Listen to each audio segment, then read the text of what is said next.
Xin chào các bạn, trong tập lần trước nói về nước Đức, mình đã đề cập đến chuyện vượt ngục không được xem là có tội. Không biết xui khiến thế nào mà mình lại làm tiếp tập 2 lại liên quan đến luật lệ của nước Đức.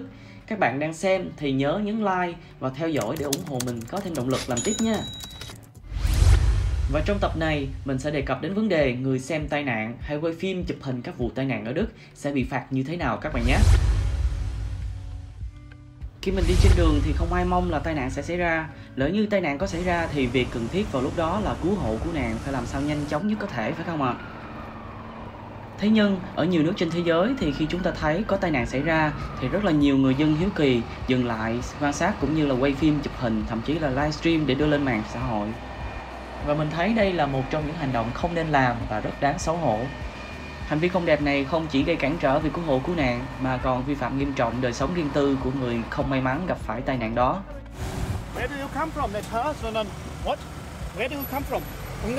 Và bây giờ chúng ta cùng xem một cái clip này để xem người cảnh sát sẽ xử lý vụ này như thế nào các bạn nha. Anh muốn xem người chết hả? Những người chết đó? Ok, đi tới đây.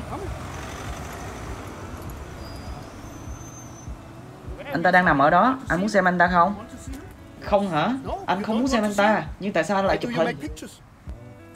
Nếu như muốn, anh có thể qua chào anh ta, anh có muốn không? Nhưng bây giờ anh phải đóng tiền phạt 128,5 euro vì anh đã chụp hình vụ tai nạn. Thật là đáng xấu hổ. Đức là quốc gia duy nhất trên thế giới không hạn chế tốc độ chạy trên đường, nhưng họ có những biện pháp chế tài rất là nặng dành cho những hành vi vi phạm, quan sát hoặc là chụp hình những vụ tai nạn. Vậy như thế nào được xem là vi phạm? Bạn sẽ chỉ bị phạt khi hành vi dừng lại quan sát của bạn đã bị cảnh sát nhắc nhở nhưng vẫn cố tình vi phạm. Bạn sẽ bị phạt từ 20 euro hơn 500.000 tiền Việt Nam cho tới hơn 1.000 euro hơn 25 triệu tiền Việt Nam. Lại nhìn anh ta đi, anh ta đến từ Hungary giống như anh đó. Tại sao anh không muốn nhìn? Vậy tại sao anh lại chụp hình? Ở Đức thì rất là nghiêm khắc trong cái việc mà xử lý những hành vi dừng lại quan sát một vụ tai nạn. Thì đối với bản thân mình thấy khi mà tai nạn xảy ra ở Việt Nam hay một số quốc gia khác thì dừng lại rất là đông và rất là lâu. Thì điều này thứ nhất là làm cản trở giao thông. Bên cạnh đó còn gây ra những nguy cơ cho những tai nạn khác xảy ra. Và cái thứ hai, điều này gây cản trở rất nhiều cho việc cứu hộ và cứu nạn. Và cái thứ ba, đôi lúc việc dừng lại quan sát của mình làm ảnh hưởng tính mạng của những người không may mắn gặp phải tai nạn. Mặc dù hình phạt được xem khá là nặng nhưng những hành động này lại liên tiếp diễn ra. Và còn kinh khủng hơn là một số những người khác thì còn quay phim, chụp hình cũng như là livestream và đưa lên mạng xã hội. Thì điều này vi phạm rất là nhiều đời sống riêng tư của những người gặp tai nạn.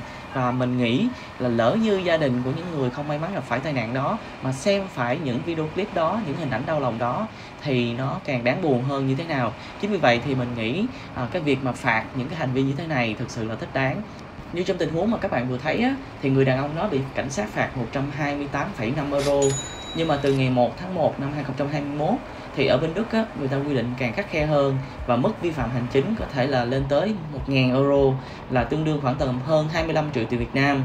Và thậm chí ở một số bang người ta quy định mức phạt này lên tới 5.000 euro, có nghĩa là tương đương khoảng tầm hơn 120 triệu tiền Việt Nam cho những cái hành vi vi phạm này.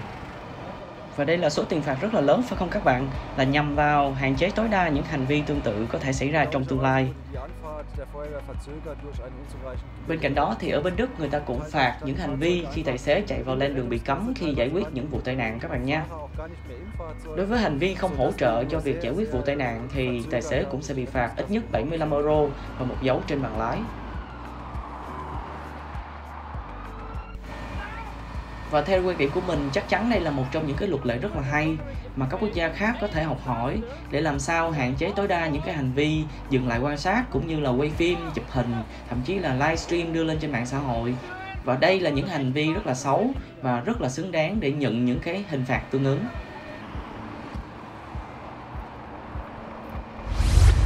Vừa rồi là thông tin liên quan tới việc phạt vi phạm hành chính ở bên Đức dành cho những hành vi dừng lại quan sát cũng như quay phim chụp hình những vụ tai nạn sẽ bị phạt từ 1.000 euro cho tới 5.000 euro, tương ứng khoảng hơn 120 triệu tiền Việt Nam.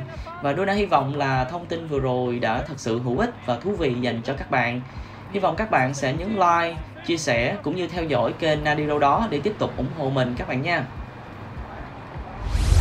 Một lần nữa, Donna xin cảm ơn các bạn rất là nhiều và hy vọng là sẽ gặp lại các bạn trong những tập lần sau.